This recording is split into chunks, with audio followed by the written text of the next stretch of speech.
अस्सलाम वालेकुम जी। उम्मीद करता हूँ आप सब लोग खैरियत से होंगे। अल्लाह आप सबको अपने ईमान में रखे, परेशानियां दूर फरमाए और अल्लाह की ज़ात किसी का मुहताज ना करे, अपनी ज़ात का मुहताज रखे। आमीन या रब्बुल आलमीन। और जो मैं अमल बता रहा हूँ ये उन लोगों के लिए है जो किसी इंसान को अपने पास पाना चाह रहे हो। ईद का त्यौहार हो, अगर चाहने वाले साथ ना हो तो ईद ईद नहीं होती। ये ऐसा अमल है, अगर इसे एक रात आप कर लेते हैं, करके सो जाते हैं, तो अल्लाह के फजल से ईद से कबल वो इंसान लाजमन आपके पास होता है।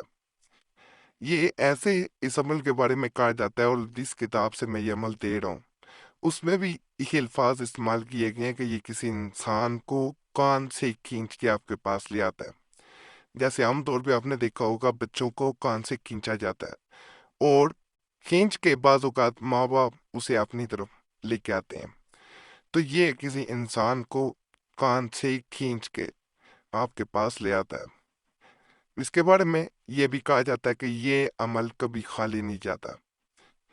यकीन से जो इंसान इसे कर लेता है, और सिर्फ एक रात करना होता है, रोजाना करने की कोई ज़रूरत नहीं होती। एक रात जो इसे करके सो जाता है वो अपने मकसद को लाजमन पा लेता है। जिन लोगों के चाहने वाले उनसे दूर हों, छोड़ के चले गए हों, या ऐसे मामलात हों कि वो मजदूरी के लिए या वैसे दूसरे मुल्क में जाके सेटल हो गए हों या काम करते हों, तो ऐसे लोगों के लिए भी ये अमल बहुत बेहतरीन है। बाज़-औक़ात ऐसा भी देखा गया है कि दूसरे मुल्क जो लोग चले जाते हैं वो अपने चाहने वालों को भूल जाते हैं, नई ज़िंदगी में मगन हो जाते हैं, और जो पीछे उनके चाहने वाले होते हैं उनकी वो वैल्यू ही नहीं रहती, उनके सामने अहमियत ही ख़त्म हो जाती है। और जो लोग छोड़ के जाते हैं, ऐसा भी होता है कि वो पीछे मुड़ के भी नहीं देखते, और पीछे मुड़ के ना देखना दूसरे लोगों को जो उन्हें चाहते होते हैं उन्हें किस कदर अजियत देता है कि आप सोच भी नहीं सकते। एक एक पल गुजारना बड़ा मुश्किल हो जाता है। तो जो छोड़ के चले जाते हैं उन्हें ये कभी भी नहीं भूलना चाहिए कि उनके चाहने वालों की जिंदगी उनसे वाबस्ता है। उनका एक एक पल गुजारना मुश्किल हो जाता है। तो ये अमल जो है ये दिलों के ऊपर असर करता है, दिल में बेचैनी पैदा होती है। जो छोड़ के गए होते हैं उन पे ऐसा असर करता है कि उनका लौट के आना उनकी मजबूरी बन जाता है, और वो लौट के आते हैं तो उन्हें सुकून मिलता है। जहाँ मोहब्बतें ख़त्म हो गई हों, मोहब्बतें ना रही हों, झगड़े हों, झगड़ों की वजह से ताल्लुकात में ऐसी नफ़रतें आ गई हों कि इंसान एक दूसरे को देखना भी न चाह रहा हो, वहाँ भी ये अमल जब एक रात कर लिया जाता है तो दो इंसान एक दूसरे के दोबारा करीब आ जाते हैं, और ये कुर्बत इंशाल्लाह इंशाल्लाह बढ़ती जाती है। माह रमज़ान मुबारक का बबरकत महीना है। इस महीने में वैसे भी जो भी अमलियात वज़ाइफ तवीज़ात किए जाते हैं उनका असर बढ़ जाता है, रहमत के दरवाजे खुले होते हैं। मांगने वाला कोई हो तो इन रहमतों को समेट लेता है।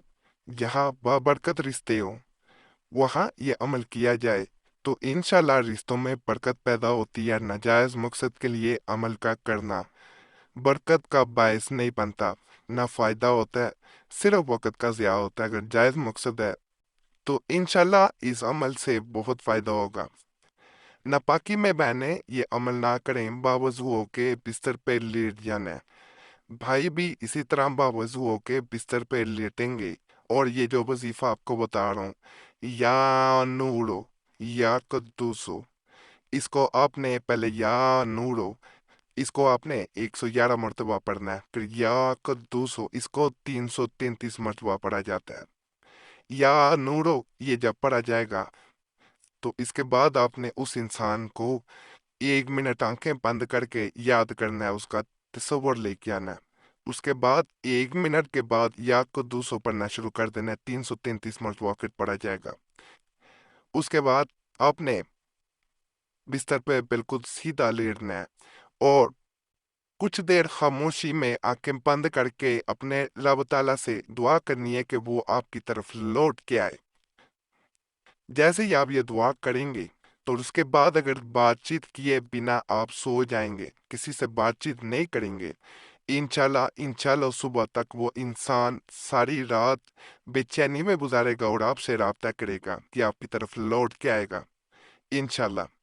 اور آپ کے پاس جب وہ انسان لوٹ کے آتا ہے تو اس میں بہت بڑی تبدیلی آپ دیکھتے ہیں، اور وہ انسان آپ سے اس قدر محبت کرتا ہے کہ اس سے قبل اس نے ایسا کبھی اظہار محبت کیا ہی نہیں ہوگا۔ تو اس عمل کو جو لوگ بھی چاہتے ہوں کرنا، اس کے لیے اجازت سب کو ہے، صرف اجازت کے لیے ویڈیو لائک ضرور کر دیا کریں۔ یہ آپ لوگوں سے گزارش ہے، اور چینل سبسکرائب نہ کیا ہو تو لازم کریں، گھنٹی کا نشان ہوتا ہے ساتھ، اسے بھی دبا دیا کریں۔ فائدہ ہو، اللہ کی ذات کا شکر ادا کرنا کبھی بھی نہ بھولیں اور دعاؤں میں ضرور یاد رکھیں۔ باقی اللہ سے یہی دعا ہے جو بھی اس چینل پہ کسی بھی نیک حاجت کے ساتھ آیا، کسی بھی پریشانی میں ہے، مصیبت میں ہے، اللہ اس کو نیک حاجت پوری کرے، اللہ پریشانیاں دور کر دے، اللہ مصیبتیں دور کر دے، آمین یا رب العالمین۔ صلی اللہ تعالی علی خیر خلق نور ارش محمد علیہ صحابہ اجمعین برحمتک یا ارحم الراحمین۔